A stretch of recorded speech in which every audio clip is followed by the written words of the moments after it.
আশা করছি সবাই ভালো আছেন।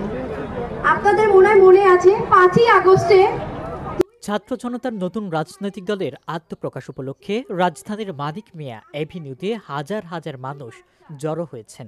সারা দেশ থেকে দলটির কর্মী সমর্থকরা সমাবেশী স্থলে এসেছেন।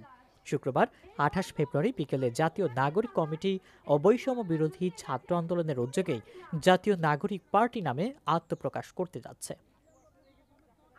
দুপুরের পর থেকেই দেশের বিভিন্ন স্থান থেকে, বিশেষ করে গাজীপুর, নারায়ণগঞ্জ, কিশোরগঞ্জ, খুলনা, বরিশাল, ঠাকুরগাঁও, লালমনিরহাট, রাজশাহী, গাইবান্ধা সহ বিভিন্ন জেলা থেকে কর্মী সমর্থকরা সমাবেশ স্থলে উপস্থিত হন।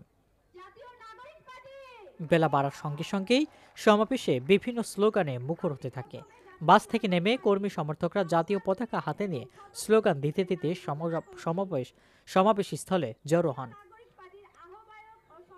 এই সময় তাদের আবু সাইদ মুগ্ধ, শেষ হয়নি যুদ্ধ, দিয়েছি তো রক্ত, আরো দেব রক্ত, ক্ষমতা না জনতা, জনতা জনতা সহ বিভিন্ন স্লোগান দিতে দেখা যায় নেতাকর্মীদের।